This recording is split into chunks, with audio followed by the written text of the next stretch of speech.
আসসালামু আলাইকুম। প্রিয় দর্শক, আপনাদের স্বাগত জানাচ্ছি। আপনারা জানেন যে 1 ফেব্রুয়ারি থেকে কারখানা বন্ধের ঘোষণা দিয়েছে বাংলাদেশ টেক্সটাইল মিলস অ্যাসোসিয়েশন বা বিটিএমএ। এই ঘোষণাটি কোনো সাধারণ লকডাউন নয়, বরং শিল্পের গভীরে ব্যাপক সংকট এবং অমীমাংসিত কিছু দাবির ফল। ইউনূস সরকার এই ঘোষণাকে আদৌ গুরুত্ব দিয়ে দেখছে এমন কোনো খবর নেই। এর অর্থ সরকার বিষয়টি আদৌ আমল দিচ্ছে না। অথচ এই ঘোষণা অনুযায়ী কারখানাগুলো বন্ধ হলে বাংলাদেশ কোন অন্ধকারে গিয়ে পড়বে তা একটি পরিসংখ্যানের দিকে তাকালেই স্পষ্ট হয়। টেক্সটাইল ও পোশাক খাতে সরাসরি 25 থেকে 40 লাখ মানুষ কাজ করে, যার 60% নারী, এবং পরোক্ষভাবে এর সঙ্গে জড়িত প্রায় 1 কোটি মানুষ। কারখানা বন্ধ হলে এই বিশাল শ্রমিক গোষ্ঠী বেকার বা বেতনহীন হয়ে পড়তে পারে। দ্বিতীয়ত, মুখ থুবড়ে পড়বে বাংলাদেশের অর্থনীতি।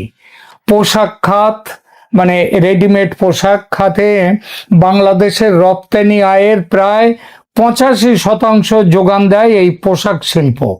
এই ঘোষণা কার্যকর হলে অর্থনীতির ওপর ভয়াবহ প্রভাব পড়তে পারে। রপ্তানি ব্যাহত হবে, নিটওয়্যার ও তৈরি পোশাকের সাপ্লাই চেন ভেঙে পড়বে। সময় মতো পণ্য সরবরাহ করতে না পারলে বিদেশি ক্রেতারা ভিয়েতনাম বা ভারতের মতো বিকল্প বাজারে চলে যাবে। ব্যাংকিং খাত ঝুঁকিতে পড়বে ও দেউলিয়া হয়ে পড়বে ব্যাংকগুলো, কারণ টেক্সটাইল মিলগুলো বন্ধ হলে বড় অঙ্কের ব্যাংক ঋণ খেলাপি হওয়ার ঝুঁকি বাড়বে, যা দেশের পুরো আর্থিক খাতের ওপর নেতিবাচক প্রভাব ফেলতে বাধ্য। এছাড়া বৈদেশিক মুদ্রার রিজার্ভ থাকবে না। রপ্তানি আয় কমে গেলে ডলারের বাজারে নতুন করে সংকট তৈরি হবে। তখন বিদেশ থেকে যে এনার্জি পারচেজ করতে হয়, ডিজেল, পেট্রোল, বিদ্যুৎ এবং অন্যান্য, তারা এই সমস্ত জিনিসগুলো ভারতে এই বাংলাদেশে আমদানি হতে পারবে না।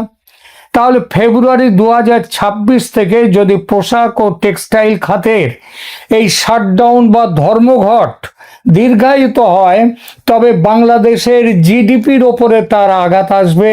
জিডিপি প্রবৃদ্ধিতে ভয়াবহ ধস নামার আশঙ্কা রয়েছে। অর্থনীতিবিদ এবং শিল্প সংশ্লিষ্ট বিশ্লেষকদের বিশ্লেষণ অনুযায়ী জিডিপি প্রবৃদ্ধির হার 2% নেমে আসতে পারে। কত বললাম? 2%। মানে সেটা একটা ভয়াবহ অবস্থা। শেখ হাসিনার আমলে বাংলাদেশের জিডিপির সর্বোচ্চ প্রবৃদ্ধি ছিল সম্ভবত 2018-19-এ। সেই সময় এটা ছিল 8.15%। 2024-এ তার পতনের সময় জিডিপি ছিল প্রায় 7%, 6.9-এর কাছাকাছি। বর্তমানে বাংলাদেশের জিডিপি প্রবৃদ্ধি কোথায় নেমে এসেছে জানেন? 3.9%। যেহেতু পোশাক শিল্প এবং এর সংশ্লিষ্ট খাতগুলো সরাসরি জিডিপির প্রায় 13% নিয়ন্ত্রণ করে, তাই এই খাতে উৎপাদন বন্ধ হয়ে গেলে জিডিপির হার আরও নেমে 1.5 থেকে 2% কমে গিয়ে 2% নেমে আসতে বাধ্য। শিল্প খাতের প্রবৃদ্ধি দেখা যাক, যা হাসিনার আমলে ছিল 10%। ইতিমধ্যে ইউনূসের আমলে সেটা নেমে 1.4% নেমে এসেছে। শাটডাউন চললে এটা আরো নেমে নেগেটিভ হয়ে যাবে। তৃতীয়ত, ধরুন পোশাক খাতের ওপর ভিত্তি করে বাংলাদেশের বৈদেশিক রিজার্ভ টিকে আছে।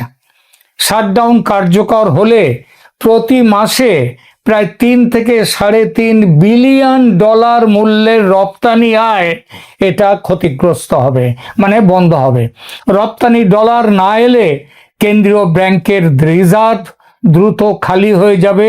রেমিটেন্সের উপরে আর কত চলবে, যার ফলে জ্বালানি ও খাদ্য আমদানির ক্ষমতাও হারিয়ে ফেলবে দেশ। এবং এর ফলটা কি, দেশের যে চলা সেই চলার চাকা পুরো থেমে যাবে। টেক্সটাইল মিলগুলো বন্ধ থাকলে তারা ব্যাংকের ঋণ শোধ করতে পারবে না, এটা তো জানা কথাই। বর্তমানে ব্যাংকিং খাতে খেলাপি ঋণ অর্থাৎ নন পারফর্মিং অ্যাসেট, যে অ্যাসেট ফেরত আসছে না, সেই অ্যাসেটের হার কত জানেন? 35%। যা মানে এই উপমহাদেশ কেন পৃথিবীতে সব থেকে বেশি ঋণ খেলাপির দেশগুলোর অন্যতম এখন বাংলাদেশ। টেক্সটাইল খাতের 12 থেকে 15,000 কোটি টাকা ঋণ যদি খেলাপি হয়, তবে দেশের বেশ কিছু ব্যাংক দেউলিয়া হয়ে যাবে। এটা পুরো অর্থনীতিতে একটা চেন রিয়াকশন তৈরি করবে এবং জিডিপির প্রবৃদ্ধি পজিটিভ হওয়া তো দূরের কথা, দীর্ঘমেয়াদে নেগেটিভ করে দেবে। কারখানা বন্ধ হওয়া মানে প্রায় 25 থেকে 44 লাখ শ্রমিকের আয় বন্ধ হওয়া। কেন এই সংখ্যাটা 25 থেকে 44? তার কারণ হচ্ছে যে এখানে বেশ কিছু থাকেন পার্মানেন্ট এমপ্লয়ি, বেশ কিছু থাকেন সিজনাল বা তারা সাধারণভাবে অদক্ষ দক্ষ সব মিলিয়ে, এবং সেই শ্রমিকের আয় বন্ধ হয়ে যাবে। পরোক্ষে চাপ পড়বে 1 কোটি মানুষের ওপর। এই বিশাল জনগোষ্ঠীর ক্রয় ক্ষমতা যদি হারিয়ে যায়, তাহলে স্থানীয় বাজার সেগুলো ধসে পড়বে, আভ্যন্তরীণ চাহিদা কমে যাবে, জিডিপি প্রবৃদ্ধির চাকা পুরোপুরি থেমে যাবে। এই বিষয়টি প্রথমে দেখি, কেন এই হঠাৎ বন্ধ করার ঘোষণা? এটা কি নির্বাচনের আগে একটা চাপ দেওয়ার কৌশল? আমার মনে হয় সেটা একটা কারণ হতেই পারে, কিন্তু তার থেকে যেটা বড় কারণ সেটা হচ্ছে মালিকদের এই কঠোর অবস্থানের পেছনে প্রধানত 3টে কারণ রয়েছে। মালিকদের সংগঠন বিটিএমএ, তার দাবি হলো বিদেশ থেকে শুল্কমুক্ত সুবিধায় 10 থেকে 30 কাউন্টের সুতো আমদানি বন্ধ করতে হবে। তাদের মতে সস্তা আমদানি করা সুতোর জন্যে দেশের স্পিনিং মিলগুলো প্রতিযোগিতায় টিকতে পারছে না। বিদেশি ক্রেতারা বাতিল করছে এই সুতোর জন্য, খারাপ সুতোর জন্য অর্ডার বাতিল করছে এবং বিপুল লোকসান দিচ্ছে শিল্প প্রতিষ্ঠানগুলো। দ্বিতীয়ত, মিল মালিকদের দাবি গত কয়েক মাসে টেক্সটাইল খাতে 12,000 থেকে 15,000 কোটি টাকার ক্ষতি তাদের সহ্য করতে হয়েছে। তারা ব্যাংকের ঋণ পরিশোধ করতে পারছেন না, এমনকি অনেক কারখানা তাদের যা ক্ষমতা সেই ক্ষমতার 50% সক্ষমতা নিয়েও চলতে পারছে না।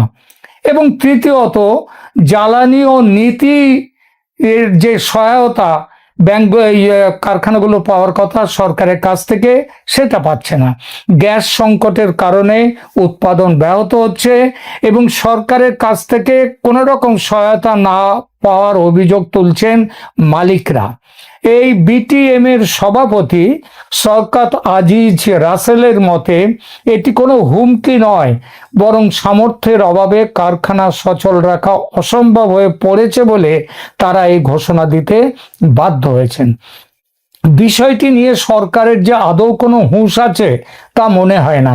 একটা দেশের সরকার যে কতটা কাণ্ডজ্ঞানহীন বা দায়িত্ব জ্ঞান শূন্য হতে পারে, সেটা অর্থনীতির অধ্যাপক তথা শান্তির নোবেল জয়ী মোহাম্মদ ইউনূসের শাসন দেখার আগে কল্পনায় আনা যেত না। শেখ হাসিনার হাতে গড়া উন্নতির পথে দৌড়ে চলা একটা দেশকে এত দ্রুত যে অবনতির অতলান্ত খাদের কিনারে নিয়ে আসা যায়, কিনারে আসা কেন, এখন তো খাদে ফেলেই দেয়া হয়ে গেছে, সেটা জানার জন্য ভবিষ্যতের শিক্ষার্থীরা কিভাবে এমন একটা পারফরম্যান্স দিল ইউনূস সাহেব, তো সেটা শিখবার জন্য ভবিষ্যতের শিক্ষার্থীরা ইউনূসের শাসনকালকে কেস স্টাডি হিসেবে দেখবে। আসন্ন নির্বাচনে এর কি প্রভাব সেটা নিয়ে এখানে একটা বলার কথা একটুখানি ছুঁয়ে গেছিলাম। দেখুন, নির্বাচনের ঠিক 11 দিন আগে এমন ধর্মঘট বা বন্ধের ঘোষণা রাজনৈতিক অস্থিরতা তৈরি করবে, এটা জানা কথা। আর বাংলাদেশের অর্থনীতির ওপরে তো প্রতিক্রিয়া দেখবার আগে কি প্রতিক্রিয়া সেটা আরো অনেক ব্যাপার আছে এই বিষয়ে বলবার জন্যে। সেটা হচ্ছে বাংলাদেশের তৈরি পোশাক শিল্পের বাজার সেটা যে শেষ হয়ে যাচ্ছে, সেটা দেখতে গেলে আমাদের প্রথমে দেখতে হবে বাংলাদেশ তার তৈরি পোশাক কোথায় বিক্রি করে। আমেরিকায় 20% ট্যারিফ দেয়, আর অন্যান্য দেশের ক্ষেত্রে এর পরিমাণটা কত? দেখুন, 2024-25 অর্থ বছরের হিসাব অনুযায়ী বাংলাদেশ প্রায় 39.35, মানে প্রায় ধরুন 39 বিলিয়ন মার্কিন ডলার মূল্যের তৈরি পোশাক বিদেশে রপ্তানি করেছে। বাংলাদেশে পোশাকের সবচেয়ে বড় ক্রেতা কারা জানেন? আমেরিকা নয়, যদিও আমেরিকার জন্য তো সব রকমের গল্প হচ্ছে, এত আলোচনা, এত চুক্তি ইত্যাদি। সব থেকে বড় বাংলাদেশ পোশাকে বড় বা ক্রেতা হলো ইউরোপিয়ান ইউনিয়ন। গত বছর রপ্তানি হয়েছিল ইউরোপিয়ান ইউনিয়নে 19.37 বিলিয়ন ডলার, যা ছিল মোট পোশাক রপ্তানির বাংলাদেশের 50%-এর ওপরে, 50.34%। দ্বিতীয় স্থানে ছিল যুক্তরাষ্ট্র, তাদের মোট পোশাক রপ্তানির মূল্য ছিল 7.20 বিলিয়ন ডলার, যা মোট রপ্তানির 18.72%। তৃতীয় স্থানে যুক্তরাজ্য, ব্রিটেন, তাদের ওখানে রপ্তানির মূল্য ছিল 4.30 বিলিয়ন ডলার, যা মোট রপ্তানির প্রায় 11.25%। এছাড়া আরো অপ্রচলিত বাজার কিছু আছে, যেমন তাদের মধ্যে রয়েছে কানাডা আছে, জাপান আছে, অস্ট্রেলিয়া আছে, ভারত, দক্ষিণ কোরিয়া, এরাও কিছু কিছু পরিমাণে কিনে থাকে বাংলাদেশ থেকে তৈরি পোশাক। আমেরিকার সঙ্গে শুল্ক হার নিয়ে ইউনূস সাহেব, খলিলুর রহমানদের বৈঠকের শেষ নেই। শুল্ক 37 থেকে 20% নামাতে প্রকাশ্য চুক্তি, গোপন চুক্তি করে দেশকে মোটামুটি বিক্রি করে দেয়া হয়েছে আমেরিকার কাছে, এটা আপনারা জানেন। সবচেয়ে বড় কথা, শুল্কের ব্যাপারে আসল পরিস্থিতি লুকিয়ে রাখা হচ্ছে। এরকম ভাবে জানেন, বাংলাদেশ স্বল্পোন্নত দেশ হিসেবে অধিকাংশ দেশে শুল্কমুক্ত সুবিধা পেলেও যুক্তরাষ্ট্রের ক্ষেত্রে পরিস্থিতি কিন্তু আলাদা। যুক্তরাষ্ট্রে আগে থেকেই বাংলাদেশি পোশাকের ওপর গড়ে প্রায় 15.5% সাধারণ শুল্ক কার্যকর ছিল। সেটা কিন্তু ওঠেনি। সম্প্রতি ট্রাম্প প্রশাসনের নতুন নীতি অনুযায়ী এর সাথে আরো 20% পাল্টা শুল্ক বা রেসিপ্রোকাল ট্যারিফ যুক্ত হয়েছে। তাহলে মোট শুল্ক কত দাঁড়ালো? বর্তমানে যুক্তরাষ্ট্রে পণ্য পাঠাতে মোট 35.5 থেকে 36.5% শুল্ক দিতে হচ্ছে।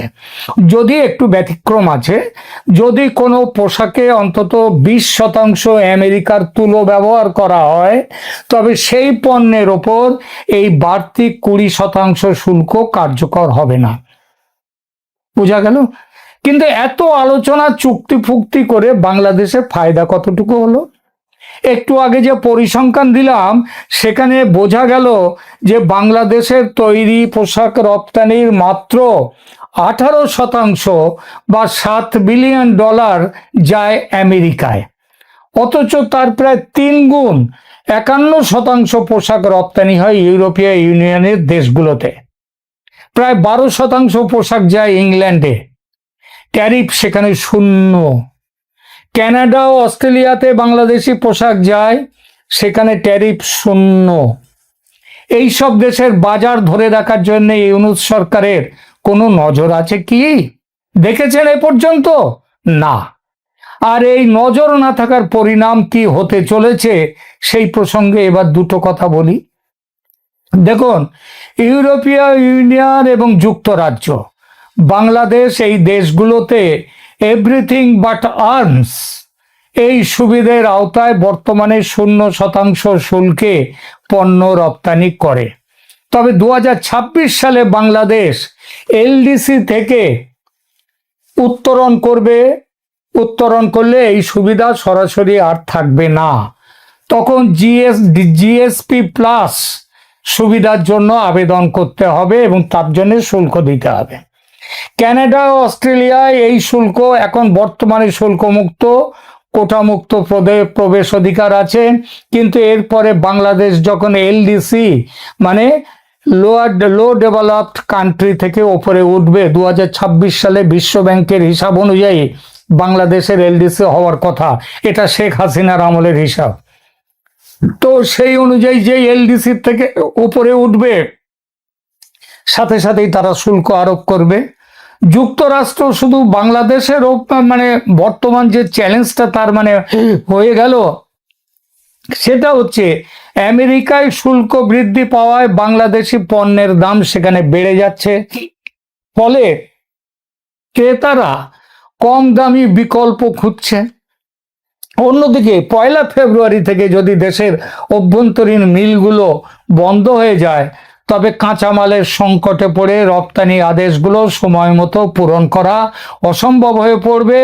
এর ফলে ইউরোপ বা আমেরিকার বাজারে বাংলাদেশ তার দীর্ঘদিনের অবস্থান হারাবে। এলডিসি উত্তরণের পর মানে ভারত থেকে ইউরোপীয় ইউনিয়নে কত পরিমাণ তৈরি পোশাক, ভারত থেকে ইউরোপীয় ইউনিয়নে কত পরিমাণ তৈরি পোশাক রপ্তানি হয়েছে 2024-25 সালে, একটু ভারতের সাথে তুলনায় আসছি। কেন আসছি এরপরে বলছি। ভারতের ওপর ইউরোপীয় ইউনিয়নের এই শিল্পের ট্যারিফ কত? বাংলাদেশ যেখানে শূন্য ট্যারিফ, সেখানে ভারতকে কিন্তু ট্যারিফ দিতে হয়। ইউরোপীয় ইউনিয়নের সঙ্গে ভারতের বাণিজ্য সমঝোতা, যেটাকে মাদার অফ অল ডিলস বলা হচ্ছে, এই শুল্ক কত হবে? বাংলাদেশের ওপর এর কি প্রভাব পড়বে? আপনারা শুনেছেন যে ইউরোপীয় ইউনিয়নের কর্তা ব্যক্তিরা এই মুহূর্তে ভারত সফরে আছেন। গতকাল দিল্লিতে প্রজাতন্ত্র দিবসের অনুষ্ঠানে প্রধান অতিথি হয়েছিলেন তারা। তাদের সঙ্গে ভারতের বাণিজ্য চুক্তি প্রায় সম্পূর্ণ। এই চুক্তিকে বলা হচ্ছে মাদার অফ অল ডিলস। এই চুক্তির মধ্যে আছে তৈরি পোশাক শিল্প। 2024-25 অর্থ বছরে ভারত থেকে ইউরোপীয় ইউনিয়নে তৈরি পোশাক রপ্তানি হয়েছিল প্রায় 6 বিলিয়ন মার্কিন ডলার। যদিও ভারত বিশ্বের অন্যতম বড় পোশাক তৈরির এবং রপ্তানিকারক, তবে ইউরোপের বাজারে ভারতের অবস্থান বাংলাদেশের অনেক নিচে। বাংলাদেশের প্রায় 19.5 বিলিয়ন ডলার আর ভারতের 6 বিলিয়ন ডলার। ভারতের পোশাক রপ্তানির প্রায় 30-32% যায় ইউরোপীয় ইউনিয়নের দেশগুলোতে, অর্থাৎ ভারতের পোশাক রপ্তানির পরিমাণও বাংলাদেশের তুলনায় অনেক কম। বর্তমানে ভারত ইউতে পণ্য রপ্তানির ক্ষেত্রে কোনো বিশেষ শুল্ক মুক্ত সুবিধে যেটা বাংলাদেশ পায়, সেটা কিন্তু ভারত পায় না।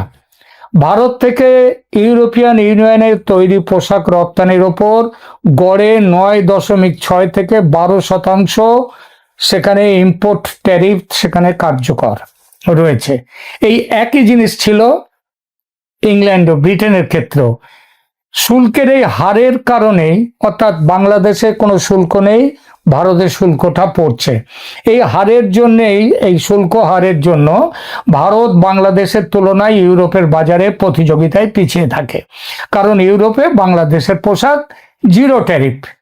কিন্তু ভারত এবং ইউরোপীয় ইউনিয়ন বর্তমানে একটি ব্যাপক ভিত্তিক মুক্ত বাণিজ্য চুক্তি বা ফ্রি ট্রেড এগ্রিমেন্ট সই করতে চলেছে, যেটা ইংল্যান্ডের সাথে, ব্রিটেনের সাথে আগেই করে ফেলেছে ভারত। ইউরোপীয় ইউনিয়নের সঙ্গে এই চুক্তিটি স্বাক্ষরিত এবং কার্যকর হলে ভারতের তৈরি পোশাকের ওপর আরোপিত বর্তমান প্রায় 9.6 থেকে 12% শুল্ক কমে গিয়ে চলে গিয়ে 0% নেমে আসবে। আর এটি কার্যকর হলে ভারত ইউরোপের বাজারে শুল্কমুক্ত প্রবেশাধিকার পাবে, যা তাদের রপ্তানি সক্ষমতা বাড়িয়ে দেবে বহুগুণ। ভারতের এই বাণিজ্য চুক্তি বাংলাদেশের জন্য একটা বড় দুশ্চিন্তার কারণ ভারত শূন্য শুল্কের আওতায়। তবে এর চেয়ে বড় ভয়ঙ্কর আরো একটা কারণ আছে। বাংলাদেশ বর্তমানে ওই যে বললাম একটু আগে এলডিসি বা লো ডেভেলপড কান্ট্রি হিসেবে এই শূন্য শুল্কের সুবিধা পায় ইউরোপ এবং পৃথিবীর অন্য অনেক দেশে। ভারতে যদি একই সুবিধে পেয়ে যায় ইউরোপীয় ইউনিয়নে, তবে ভারতের বিশাল কাঁচামাল, তুলো ও সুতো এবং সস্তা বিদ্যুৎ সুবিধের কারণে তারা বাংলাদেশের বাজার দখল করে নেবে। বোঝা গেল? এটা ছাড়াও 2026 সালে বাংলাদেশ এলডিসি থেকে এক ধাপ ওপরে উঠবে, যে কথাটা একটু আগে বললাম। তখন বাংলাদেশের জন্য এই শূন্য শুল্কের সুবিধা আর থাকবে না। ঠিক একই সময়ে ভারত যদি ফ্রি ট্রেড এগ্রিমেন্টের মাধ্যমে শূন্য শুল্ক সুবিধা পেয়ে যায়, তখন বাংলাদেশি পণ্যের ওপর শুল্ক চাপবে। তখন এক বিশাল অসম প্রতিযোগিতার মুখে পড়বে বাংলাদেশ। ইউরোপীয় ক্রেতারা তখন বাংলাদেশ থেকে অর্ডার বাদ দিয়ে ভারতের দিকে ঝুঁকে পড়বে, কারণ ভারতের অভ্যন্তরীণ সুতো, কাপড়ের সাপ্লাই চেইন, বিদ্যুৎ অনেক বেশি তাদের শক্তিশালী, সহজলভ্য। ভারত মূলত কটন ভিত্তিক পোশাকে শক্তিশালী, বাংলাদেশও তাই, তারাও কটন ভিত্তিক। ফলে সরাসরি বাজার দখলের লড়াইতে বাংলাদেশ পেছনে চলে যাবে। মোহাম্মদ ইউনূসের মাথায় কি এসব চিন্তা আছে? এক কথায় উত্তর নেই। তিনি গদি রাখতে ব্যস্ত। যদি তার মাথায় থাকতো এইসব চিন্তা, তাহলে ইউরোপিয়ান ইউনিয়নের সাথে আলোচনায় বসতেন, অন্যান্য দেশের সাথে আলোচনায় বসতেন। কিন্তু তিনি তো বললাম গদি রাখার জন্য ব্যস্ত। তিনি তার জন্য কোথায় কি কলকাঠি নাড়া যায়, কোথায় কি জালিয়াতি করা যায়, এইসব চিন্তা ভাবনা এই নিয়ে। এই দেখুন না, তার যে পদমর্যাদায় তিনি দেশের প্রধানমন্ত্রীর জায়গায়, পদমর্যাদার দিক দিয়ে সে দখলদার হন আর যাই হন, পদমর্যাদায় প্রধানমন্ত্রী, তিনি গতকাল ছুটে গিয়েছিলেন সেনা ভবনে। সেখানে সেনা কোন জায়গায় কি রাখবে, সেনা মজুত করবে নির্বাচনের জন্য, কিভাবে ডিপ্লয় করবে, সেই ব্যাপারে তিনি গিয়েছেন কথা বলতে। তার মানে কি, তার কাছে খবর আছে যে সেনা অন্যরকম কিছু করতে পারে, জামাতকে না জেতাতে সেনা অন্যরকম ব্যবস্থা নেবে, সেই জন্য তিনি গেছেন। এই কথা কিন্তু আমি গতকালকের ভিডিওতে এই কথাগুলো বলেছি। তিনি যদি দেশের কথা ভাবতেন মোহাম্মদ ইউনূস, তবে গদি বাঁচাবার জন্য আমেরিকাকে তেল না দিয়ে ইউরোপীয় ইউনিয়নের সঙ্গে আলোচনায় বসতেন, কানাডার সঙ্গে বসতেন, ইংল্যান্ডের সঙ্গে বসতেন, মানে গ্রেট ব্রিটেনের সাথে, অস্ট্রেলিয়ার সাথে বসতেন।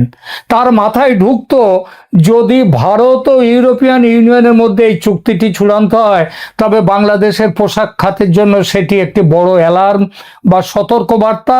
সুতরাং তাকেও শূন্য করবার জন্য তাকেও যেতে হবে। কিন্তু তিনি তো ভাবছেন এখন শূন্য পাচ্ছি, 2 মাস 6 মাস পরে যা হয় হবে, আপাতত তো বাঁচি।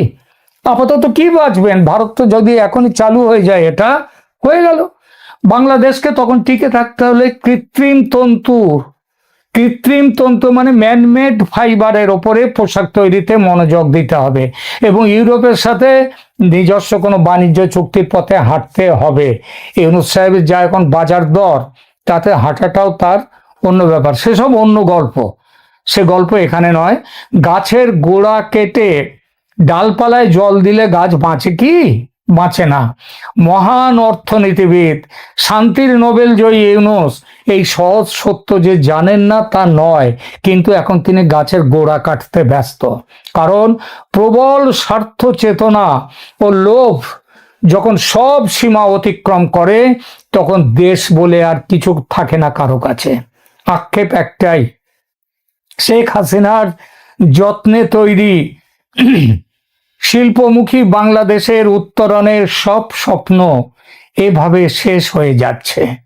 তার সাজানো বাগান এভাবে অকালে শুকিয়ে যাচ্ছে। এটাই আক্ষেপ।